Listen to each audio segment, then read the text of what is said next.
How small can the smallest particle of matter be? It is impossible to divide matter infinitely. Matter can be divided into atoms, atoms can be divided into parts. But when it comes to the smallest particles, it becomes impossible to divide them further, because they cannot be divided further. A quark is the smallest indivisible particle of matter.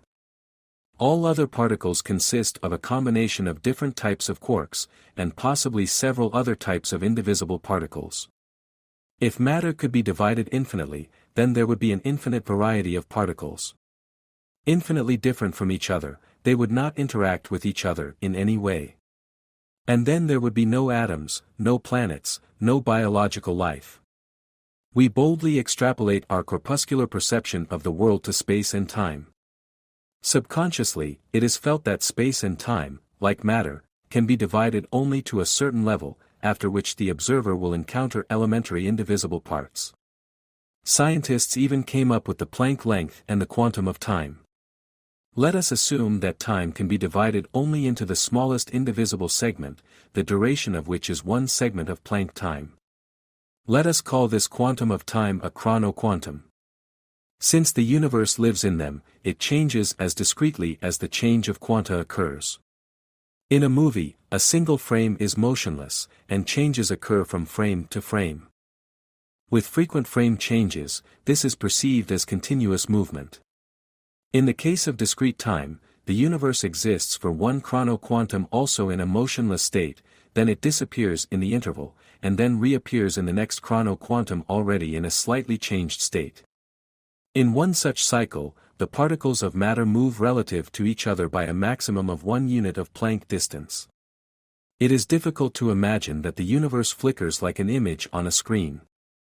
But it is also difficult to imagine that matter consists of emptiness and very tiny particles against its background. Nevertheless, such an idea agrees well with the theory of relativity, as well as with our perception of time. The present is a motionless existence during one quantum of time. The past quantum is a past that no longer exists, the next quantum is a future that has not yet arrived. If we can talk about time in the context of its shortest parts, then the black intervals last billions of times longer than the bright time of existence. Nature loves emptiness. Look at the distances between the stars, at the space inside the atom.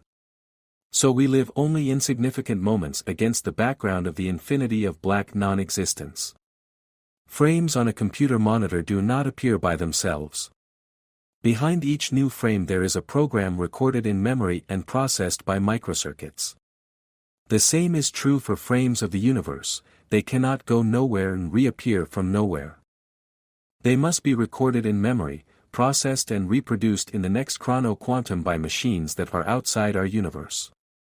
All calculations are made during the period of non-existence, and the next frame is a reflection of these calculations.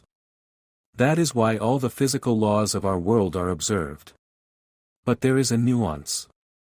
These computers exist outside our universe, but in the physical world, and therefore their time is also discrete. Then there must be a third universe outside the second, which stores and calculates the next tick of the previous one. This is too absurd a structure of the world, in which an infinitely large number of universes are engaged in calculating each other.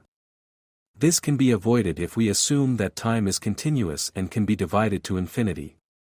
However, such an assumption leads to even more surprising consequences.